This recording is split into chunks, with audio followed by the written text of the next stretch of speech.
Here's also very interesting. I'm Italian, so I could not overlook this. In Ukraine, Andrea Rocchelli from Italy was killed in May 2014. And in Egypt, Giulio Regeni was killed in 1 year after.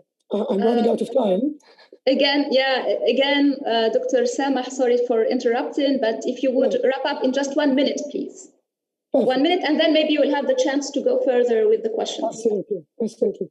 One very interesting point here is actually that the same lawyer for the two families is Alessandra Ballerini. And I thought it was very interesting, the intersection of the destinies of two Italians operating in the two countries. Even the flights and the actions. Yes. I will say 20 seconds. Please. Yes. You would see here even the actions and two flights, one in eastern Ukraine, one in Sinai. Here's the Wagner Group operating in the three countries, Libya, Syria, the Middle East, but also Ukraine.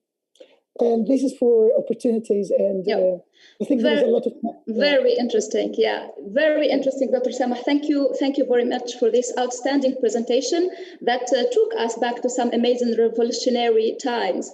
Now I would like to give the floor to our colleague Hala Nasreddin, who is a Lebanese investigative journalist. She is currently an editorial fellow at ARIJ and the investigative unit coordinator at ARIJ Media. She has an MA in International Affairs. Sorry, there's I can hear myself. And a BA in Communication Arts Journalism, both from the Lebanese American University. It's always a pleasure to have you, Hala. The floor is yours. Thank you, and the pleasure is all mine and the honor to be speaking at such a great panel with highly experienced and senior experts. As a Lebanese investigative journalist, I will be outlining some of the challenges facing foreign journalists, specifically from Eastern Europe, covering our region, and I will try to highlight some of the particularities of Middle Eastern countries and the opportunities for cross-border collaboration between our regions. So, starting with the challenges. I'm just waiting for my colleague to share the screen. Starting with the challenges, the first and biggest challenge, I would say, is the high security risk, of course, involved in covering our turbulent region. And the challenges vary from one country to another. For instance, in my country, in Lebanon, which is still much safer for journalists than most Arab countries, there are certain areas and topics that are off limits and are very challenging for local journalists. So what about foreign journalists? In fact, Lebanon has been deteriorating in the World Press Freedom Index, as this year it ranked 102nd among 180 countries. And also to speak about the Arab uprising, which Dr. Sameh touched upon, it was also very challenging for foreign journalists to cover these incidents due to the hostility of Arab regimes towards journalists in general and the foreigners in specific. Moreover, in countries with ongoing wars, which are unfortunately many in the region, it's also very risky because simply moving from one area to another is in itself a major struggle. This is in addition to the difficulty of verifying and fact-checking information, as physical access is very restricted and limited. Being a foreign journalist might actually deter regimes from assassinating or kidnapping you. However, for political reasons. However, in reality, foreign journalists are more prone and subject to being kidnapped and killed by extremist groups. Let's not forget James Foley, Stephen Sotloff, and many others. Extremism has been threatening the entire world regardless of borders, and in return requires cross-border effort on different levels, including that of the media. And as briefly touched upon, an additional challenge is the imprisonment and assassination of journalists. According to the Reporters Without Borders, this year, 2020 alone, 87 journalists were imprisoned and 14 were killed in the Arab world. And this does not include other states in the region, namely Turkey, Iran, and Israel. This is actually a very high number, considering that this year witnessed a decline in wars and the death toll in the region compared to the last few years. And above all that, 8 of the 20 lowest ranked states on the World Press Freedom Index of 2020 are Arab countries, which just underscores how dangerous the situation is for the freedom of expression. Another Another major challenge is that of finding the human and material sources. The Gulf region, for example, has its own specificity. As a journalist, if you're lucky, you might be welcomed and allowed to cover a story, but you will be accompanied by an official who will control and filter the information you'll obtain. Because in the Gulf region, access to information is very limited, if not absent altogether. And same goes for Egypt, that shut down all international NGOs and completely restricted freedom of the press after the inauguration of the president in 2014. And since then, the country has been ruthlessly cracking down on any form of dissent. And as I mentioned earlier, even in countries that are generally more open, like Lebanon, it's also a challenge to find the right resources, because you might find some documents in open sources like the official Gazette, which is, by the way, requires a paid subscription and is only produced in Arabic. And you can also find documents through the ministry's website, yet they are intentionally scattered or hidden so to make it very difficult for the journalists to actually find the data. And although Lebanon ratified the right to access information law, this has very rarely been implemented. So if a foreign journalist wants to cover this region, I would suggest that, first of all, he or she needs to know the geographical area that they're covering and the political and, unfortunately, sectarian affiliation. In addition to knowing the sensitive and taboo topics in the countries, because you need to be conflict sensitive about certain topics and to know how to approach them. You also need to have a comprehensive risk assessment, and this is something that ARIJ focuses on and has like its own form. Based on this assessment, you can formulate a thorough plan of where to go and who to talk to, and it's highly recommended to contact local journalists or human rights activists who have a wide and deep understanding of the context and are generally more open, in addition, of course, to having a reliable and loyal fixer. Yet, in contrast to all this seemingly kind of gloomy reality that I've outlined before, there are so many opportunities for cross-border collaboration, because our countries, as Dr. Sameh already outlined, our countries and struggles are actually more alike than anyone would think. And there are several mutual concerns between the MENA countries and Eastern European countries, like Ukraine and Greece and even Cyprus. So first, I would say the banking sector is a major sector, because a lot of Arab businessmen are involved and have investments in Eastern European countries like Ukraine and Cyprus, which also means there are mutual banking affairs. In fact, the banking sector is one of the major interconnected sectors in the world today. And this brings us to the FinCEN files, which were published this year by ICIJ and BuzzFeed and the media partners. ARIJ had its own share of the stories, which I also proudly worked on. And the impact of such cross-border investigation is so powerful and paramount. For instance, Deutsche Bank lost 9% of its financial shares following the publication of the FinCEN file. A second important sector, I would say, is the gas and oil, which is increasingly becoming a major concern in the region. And while it has always been at the forefront of intervention in the region, of foreign intervention in the region, and very central to the tension between the Gulf and Iran, today, again, it's becoming a major point of concern and tension, but in the Levant area, after the discovery of gas in the Mediterranean, which led Lebanon and Israel to initiate maritime border talks to resolve disputes over the sea boundaries. And speaking here of Lebanon, my country, our horrific misery of the Beirut blast this year just is an example of how interconnected... If you would wrap up, please. Yes. Wrap up, please. 15 seconds. Yes. So on second point, I will also like to mention is that the funding of international projects to our region, to both our regions, shows just how also these things needs to be investigated, the quality and transparency amid the discussion within the EU on the suspicions of corruption in these projects.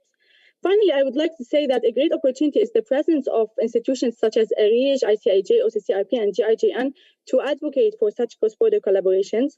ARIJ has its data that's always available to have to provide support, because after all, and at the end, bridging cross-border collaborations to uncover further information is just at the heart of ARIJ's mission and this forum theme, connecting the world. Thank you very much for listening. And thank you, Hala, for this outstanding information and tips that was so practical and informing. So now I would like to invite my colleague Oleh to present our two other speakers directly from Ukraine. You have the floor, Oleh.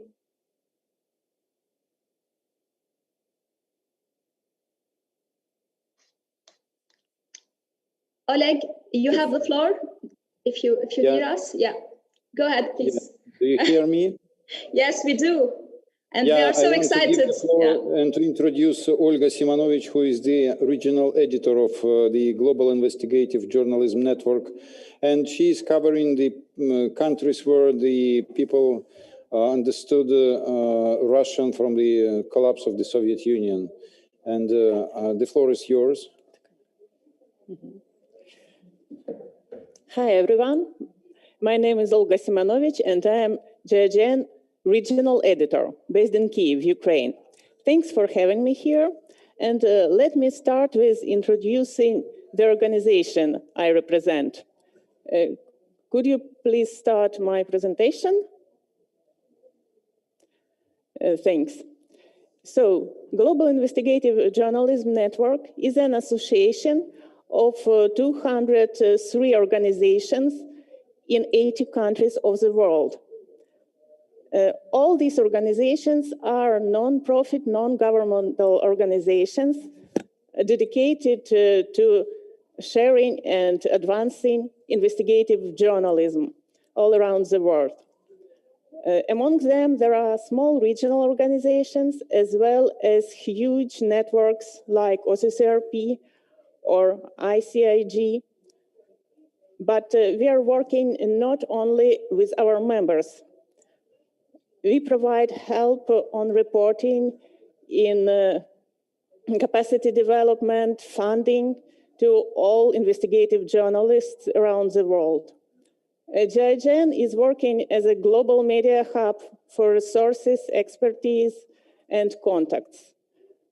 We have a help desk, and the most requests are related to the search of data, or we are putting in touch people in different countries.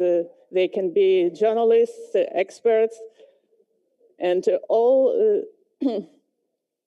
our colleagues are looking for data from national registers. And that's why my presentation will be connected closely with data.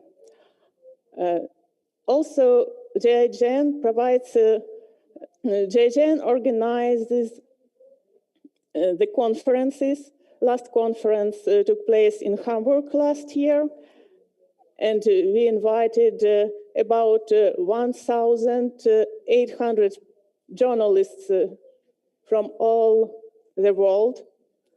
And next conference, we are scheduling it in Australia.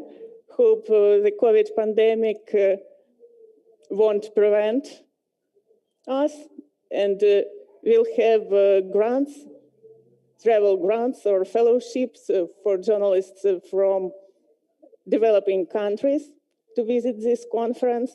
And it's a great opportunity to exchange experience, to get modern tools, latest methods of investigations, and also to be inspired by ideas of colleagues, or to develop a new topic, new area for investigation, like it was Panama paper, the famous transborder investigation. And the idea, I guess, was born in one of the global conferences. In the region of Eastern Europe, Central Asia and Caucasus, we have already 23 member organizations. You can see here a map. It's a part of a global map or of GIGN members organization. And you can find the whole map on our website, gign.org. And here is a screenshot from the right column from our website that provide information about opportunities for the networking and being in the contact and in the loop of all news and modern tools and advice from everywhere. So you can subscribe our newsletters. We have them in different languages, including English, Arabic, and Russian. Also, you can follow our social media. We have already 300,000 subscribers in 9 languages already. You can contact our help desk for advice, or if you need to find partners for your future investigation in other countries or looking for data from national registers. There is a map where you can find reliable organizations that are members of GIJN and the address of their website, and to be directly in touch with them. And also invite you to join our listserv. It's a platform like a chat, but very close, only for investigative journalists, where you can share ideas and find colleagues in other countries for your reporting. And the next is a calendar of upcoming events. And I'd like to invite you for our next online events. We'll have 2 workshops and 2 webinars with Henk van Es, who is a famous expert in OSINT and online researches. Here is a list of GIJN's guides that provide information for your reporting, and it's like step-by-step instructions from the beginning and for the people of advanced level of expertise. And now let me talk you about resources we have in our region. Talking about resources, I should emphasize the important fact about the region. According to the Global Open Data Index, a lot of countries here occupy high positions in access to open data and to public data. So there is a big field for researcher. And here I will provide you major sources of data in the region. It's a database of legislation and legal norms that are available in most of countries, register of companies and entrepreneurs, court register, as well as intellectual property register, public procurement register, real estate and land, transparency and of government officials. It's mostly register of electronic declarations. And I would like to recommend you a project developed some years ago in the framework of cross-border project Investigate. Our colleagues collected some public information sources from different regions. So it's one window when you can search by country or by area of your investigation and get a general understanding of which data are available in countries. And here are direct links to the registers and official databases in different countries. I check it out preparing this presentation, and I should say that some of the sources are already outdated. Like, for example, in Azerbaijan, their legislation database website was created in 2018, and there are no latest documents, but the newest one is published about 2 years ago. So you should be very attentive and careful working with these databases. And there are some problems with access to the website of governmental organizations in Armenia and Belarus right now. It can be because of security reasons or because Belarus authorities now ban the internet to prevent protesters sharing the images and video from the streets.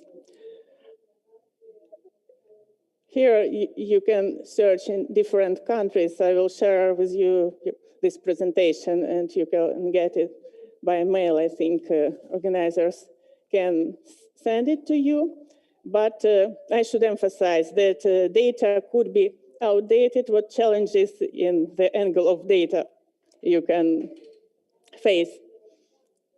Also, a lot of data are available only for citizens with individual tax number, or a lot of documents are published only in national languages.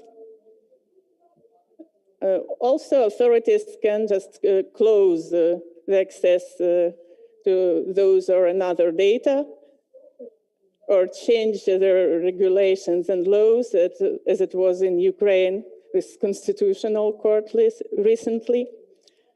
So anyway, to get deeper in your research, you will need the help of local journalists. Solution is cooperation. I am inviting you to approach to our help desk or to me directly, or contact us through social media, and we'll put you in touch with journalists in my region or everywhere. And I'm giving the floor to Aubrey. Thank you, Olga, for the presentation, and I'm giving the floor to Aubrey Belford, the editor of the OCCRP. He's actually from Australia, but now he lives in Kiev. And it's a long story. Yeah, it's a long story. We will not manage to do this in 7 minutes. No, well, so I've set up a timer because you know, the last thing I want is to be interrupted. I'm terrified of that. So I'm going to talk about two things. Firstly, before I talk about those two things, I'll just talk about OCCRP. So we are a network of investigative journalists that focuses on organized crime and corruption. And it's exactly what it sounds like. We look at criminal networks, kleptocratic networks, and how they intersect with politics, the economy, and everything. And we try and produce detailed investigations. And just like GIJN, you know, our principle is collaboration and cooperation. We have members all over the world. We're constantly expanding, and we constantly work with journalists from other media outlets. And I want to show two things. I want to show one of our recent collaborations, which you can see on the screen right now. And then I'm going to talk just about one of our data tools that also can help in collaboration. So firstly, this story here, this is a story in August that we coordinated, which, as you can see, was about the explosion in Beirut. You know, this was a very shocking story, and it jolted a lot of us into action. And I remember, you know, within only a few hours, there started to be things floating around on the internet where people had dug a little bit into the ship that had brought these ammonium nitrate to Beirut that ended up exploding.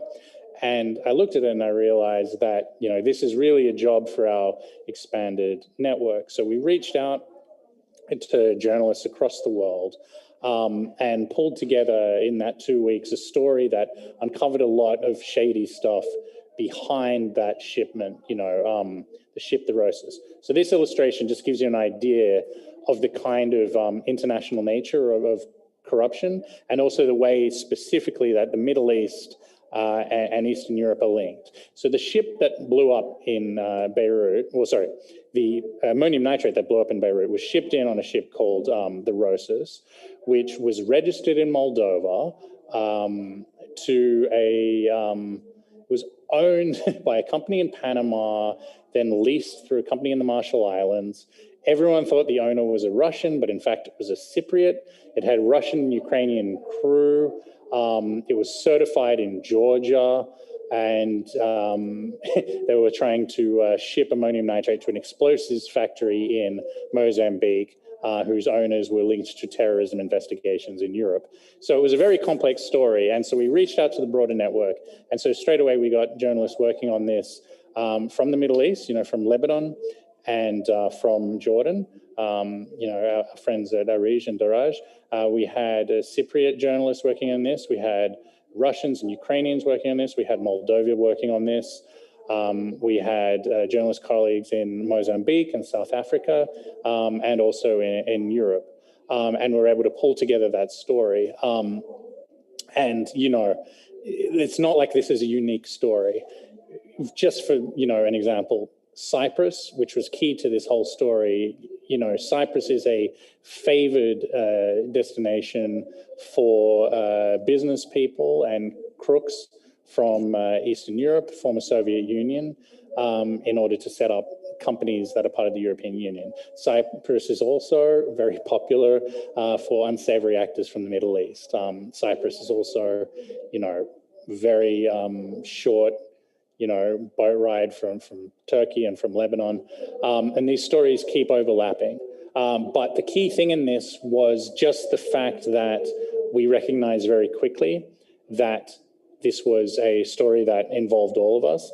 And we recognized very quickly that we had to work together and that we had to share our knowledge. So we ended up publishing this in English on the OCCRP website, but we also managed to publish this in a lot of other languages. And if we go to the bottom of the screen here, you can just see a list of who worked on the story.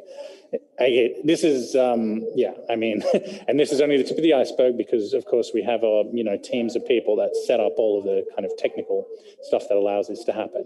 So you can see this was done with ARIJ, with ARIJ, with Meduza in Russia, iStories in Russia, Der Spiegel in Germany, Rise Moldova, Rise Romania, Bivel in Bulgaria, iFact in Georgia, and A Verdade in Mozambique. So, collaboration really is key. So I want to then show you one of the tools we use for this collaboration. This is Aleph, which is OCCRP's, you can see the URL up here, aleph.occrp.org.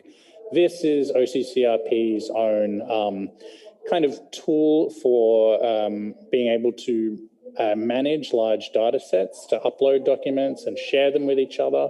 And we have actually just launched with ARIJ a version that is set up in Arabic with data sets from the region.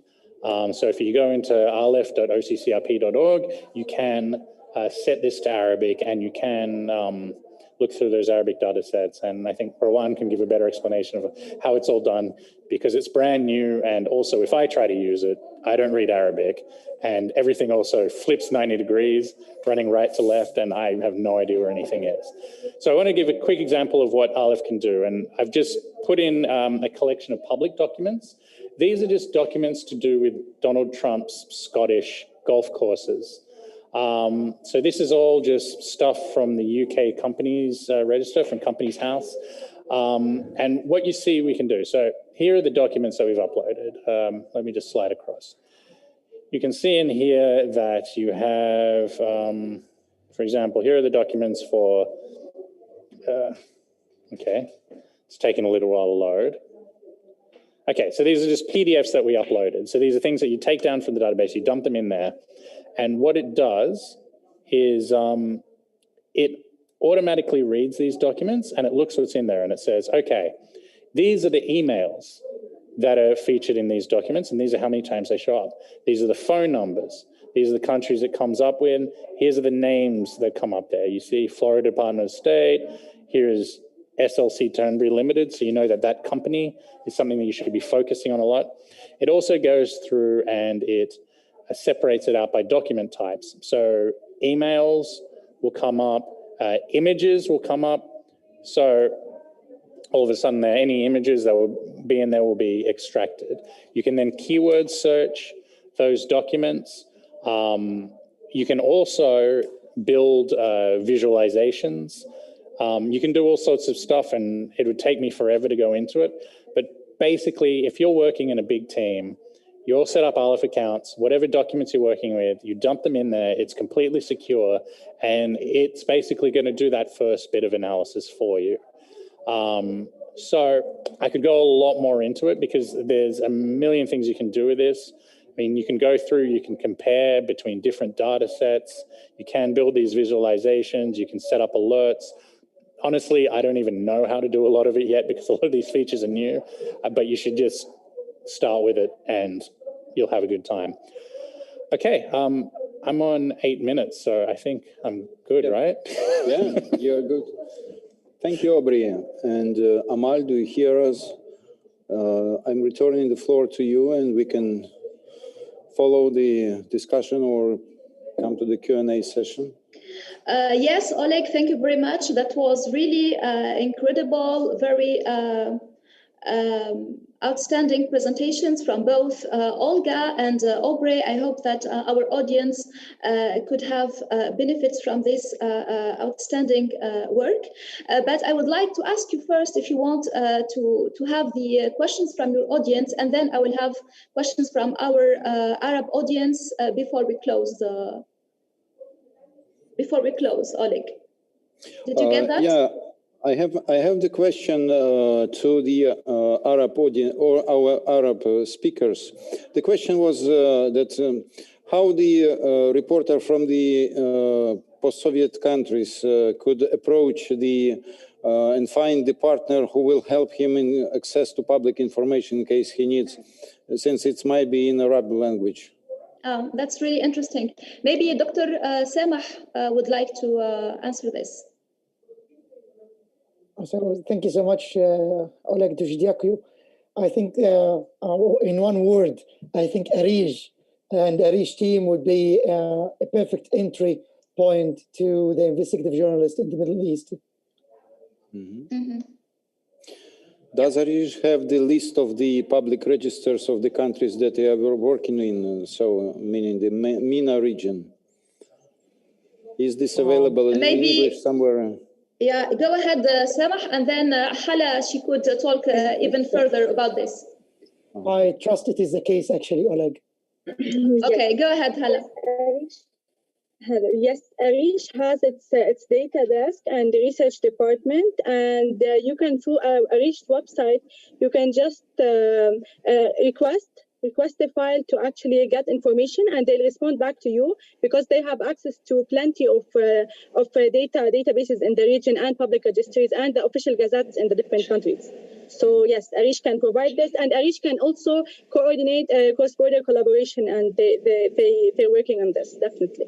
Super, thank you so much for this information, and I think that it will be helpful for the reporters from the post-Soviet countries, if in case they will look for the information from your countries or look for the partners to do the joint investigation. Thank you. Yes. Thank you to Oleg.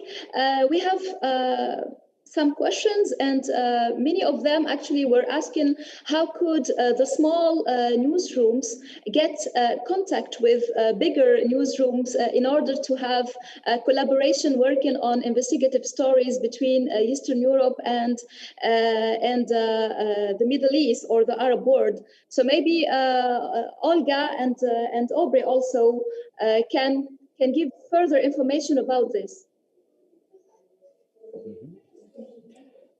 Actually, our help desk is open to everybody, not only to the big organizations, but also for the small newsrooms and also for individual journalists. So everyone can contact me or other regional editor or directly to help desk on our website. And we'll put you in touch with journalists, reliable journalists, because we are working in this region and know who can do the investigation on topic you need. So, or visit our online events or the conference next year to discuss with a big circle of journalists, if it can wait. Yeah, thank you very much, Olga. Aubrey, do you have anything to add about this? No, I think I think Olga's right. GIJN is the best port of call if you want to, get in contact with people. But if you have a specific organized crime and corruption kind of story, then you should just call me. Okay, great. Yes. It's good to know. I think that in Eastern Europe, Aubrey might be the entry point for the really stories that are dedicated to organized crime and money laundering and whatever could be connected with the high-rank corruption on the transborder level. Yeah. I hope so. Yeah.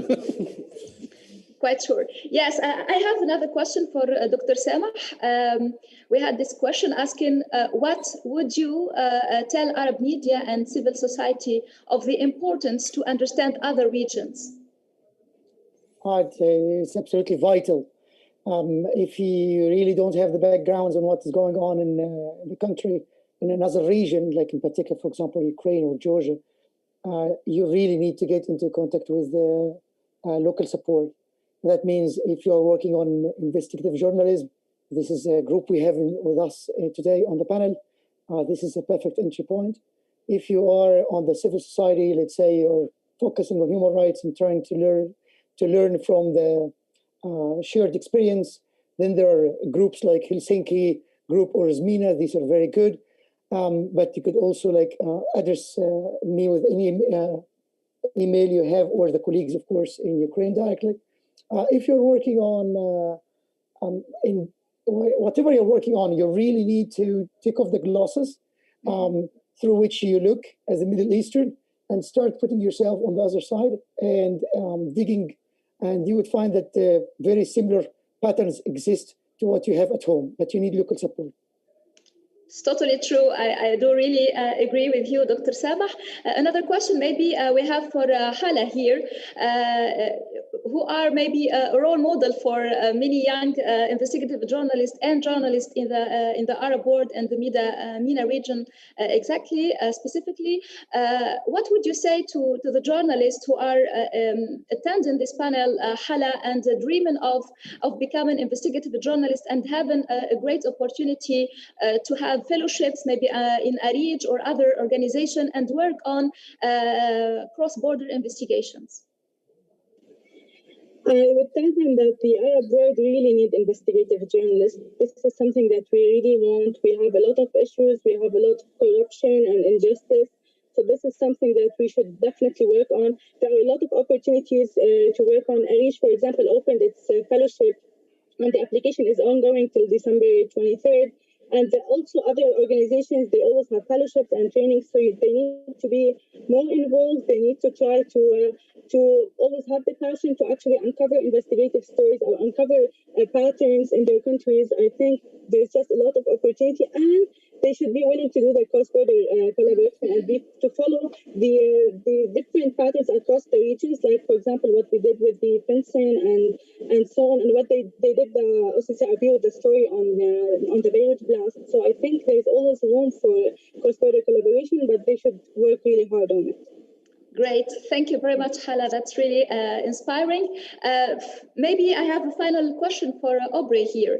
I would like to know to which extent will the COVID-19 impact the collaboration between organizations in MENA region and Eastern European, and the priorities regarding the stories in which journalists will be working in the next year? Well, I mean, you know, we did a lot of collaboration actually between Eastern Europe and the Middle East this year. And I mean, it has been a very tough year, but in actual fact, and it's kind of horrible to say, when everyone's stuck at home, it makes it a lot easier to have 24 people collaborating remotely, because everyone's there, everyone's reachable. And when we were doing that Beirut explosion story, I think one of the reasons, I mean, there was two reasons. One reason that it went so smoothly was because people were motivated, because it was such a shocking story and we really wanted to get the truth out quickly. But the other reason was just we had nothing else to do. There were no distractions. There was none of that time lag that often happens in large collaborations. So, you know, I think it's going to be a little while until we're really done with the whole pandemic situation. And I think a lot of good work is going to get done in the meantime on all sorts of topics, on COVID investigations, but also on other investigations. And I think that, well, I hope that there will be kind of a continued sense of cooperation that we can carry over, that real easy pattern of working together, and that can just become the new normal. I mean, I certainly hope so. Yeah, we do too. Another question for you, Aubrey, is about the tools, actually. You presented OCCRP, Aleph, and we know that you've been using lots of investigation tools, really developed ones. But for Arab journalists, sometimes they complain a lot about not being able to use some of the developed investigation tools, especially regarding open source tools or the data visualization stuff. Regarding that, the Arabic content in the internet is not that much developed. So what would you say to the Arab journalists wanting to do in-depth reporting but lacking of such tools in the region? I mean, I'd say, well, firstly, start using the new ARIJ Aleph that just has launched right now. I mean, this has really been built in a way to try and address the needs of Arab journalists. It's in Arabic. There's a lot of local sources there. I know a big issue also for Arab journalists and reporters in the Middle East more broadly is that it is a very oppressive environment often, and there is a lot of concern about security. And we take security very seriously. It's a very secure platform. You know, everything is really kept very tight. So, I mean, I would just encourage journalists to try it out. Try using it as a resource just to look things up, like company registries. But also, if you're working on a project, even if it's just with one other person, two other people, you know, consider setting up your own secure space in there to be able to share documents. And yeah, I mean, I think to start with that, I don't know enough about the entire landscape to give any, you know, broader advice than that. But give it a try. You know, trust us, hopefully. And, you know. We definitely do trust you. Last question from here is from Ahmed Abel Arif, who is asking, is there any international conventions in media and journalism fields allowing news and information exchange between media outlets in both Arabic countries and Eastern European countries? I don't know who can answer these questions. Maybe Dr. Sameh, if you have an answer for this? I think for any practical journalist, the practice is to really get in contact with another journalist, to work with Aubrey in Kiev, or to work with Olga in Kiev. That would be very handy, and that would be the most useful thing to do. Great. Yeah. So before we close, Oleg, if you have a final word to say before I close. Yeah, I would rather add that, you know, for the countries that works in the free and democratic society, the issue of the dissemination of the information or an exchange of information might be based on the actually pretext that whatever is not banned or prohibited is allowed. And I don't think that reporters need any conventions or some other documents that might give them the permit to do something. But we have the European Convention for the Human Rights. We have the World Convention for the Human Rights, and that's it. They are stating the freedom of information and freedom of expression. And yeah, I think that it's important to collaborate on different layers. And one layer might be based on the just exchanging of the information between the reporters and helping with the translation or with the access to information. But on the other hand, there might be the collaboration on the deeper level when reporters are looking for the partners to do the story that might be important for audiences in both countries or in both regions. And that's the level that might have some obstacles that we can overcome just addressing the questions to either Aubrey or to Olga. They know like all people who might be important and helpful for the Arab reporters in case they want to get some either data or collaboration in the post-Soviet environment. Yeah, and I appreciate this conversation that was actually important for both sides, for the audience of this conference and for the audience of ARIJ conference. And yeah, I appreciate the possibility to have this online, and I hope that it was really helpful. Thank you. We do hope so also. So we're running out of time. Thank you, Oleg. But before we close, I would like to thank ARIJ, the Ukrainian Investigative Conference, and the audience for being with us today. And a big thank you for sure to our speakers for their presentations and for being so generous with us with their knowledge and experience. Dr. Sameh, Aubrey, Olga, and Hala, thank you very much for being with us. For those attending ARIJ 20 Forum, I hope you will stay with us and attend our next plenary that will discuss the core challenges investigative journalism is facing 10 years on from the Arab Spring. Once again, thank you all for being with us, and goodbye. Thank you. Thank you. Thank you. Дуже дякую. Спасибо. Дякую. Bye.